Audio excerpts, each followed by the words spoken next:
August 5న చంద్రుడిని ఓ భారీ rocket ఢీకొట్టబోతోంది. దీంతో చంద్రుడికి ఏమైనా ప్రమాదమా? భూమిపై ఎలాంటి ప్రభావం ఉంటుంది?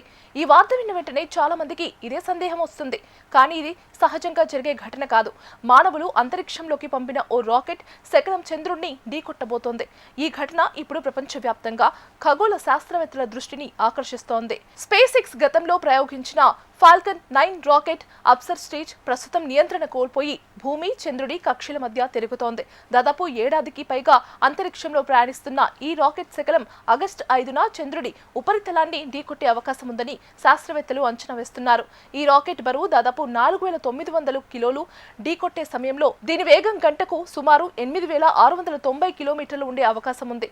అంతటి వేగంతో చంద్రుడిని తాకితే దాదాపు 3000 కిలోల TNT పేలుడుతో సమానమైన శక్తి విడుదలవుతుందని నిపుణులు అంచనా వేస్తున్నారు. అయితే భయపడాల్సిన అవసరం లేదు. ఈ ఘటన వల్ల చంద్రుడు పగిలిపోడు, భూమికి ఎలాంటి ప్రమాదం ఉండదు. చంద్రుడి పరిమాణంతో పోలిస్తే ఈ తాకిడి చాలా చిన్నది. కానీ శాస్త్రవేత్తలకు మాత్రం ఇది ఓ అరుదైన పరిశోధన అవకాశం.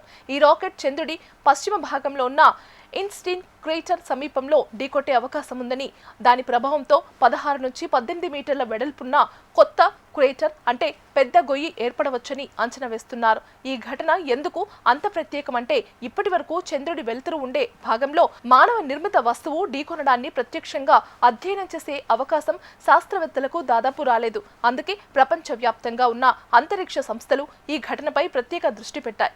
నాసాకు చెందిన లూనార్ రికనైసెన్స్ ఆర్బిటర్ ఈ తాకిడికి ముందు తర్వాత చంద్రుడి చిత్రాలను హై రిజల్యూషన్ తీసి పోల్చనుంది. అలాగే దక్షిణ కొరియా పంపిన లూనార్ ఆర్బిటర్ కూడా ఈ ఘటనను పరిశీలించనుంది.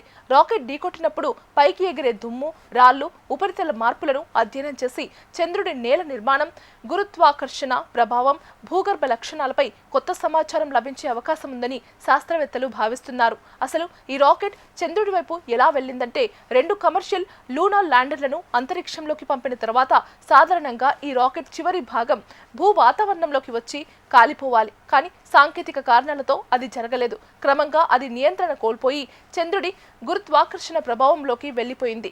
ఈ ఘటనను మొదట ఖగోళ పరిశోధకుడు బిల్ గ్రే గుర్తించారు. అప్పటి నుంచి దీని కక్షను శాస్త్రవేత్తలు నిరంతరం పరిశీలిస్తూ చివరకు ఆగస్టు 5న చంద్రుడిని ఢీకొట్టే అవకాశం ఉందని నిర్ధారించారు. మరి ఈ చారిత్రాత్మక ఘటనతో చంద్రుడి రహస్యాలపై కొత్త సమాచారం భయపడుతోందా? కొత్త పరిశోధనలకు ఇది మార్గం చూపుతోందా అనేది తెలియాలంటే ఆగస్టు 5 వరకు వేచి చూడాల్సిందే.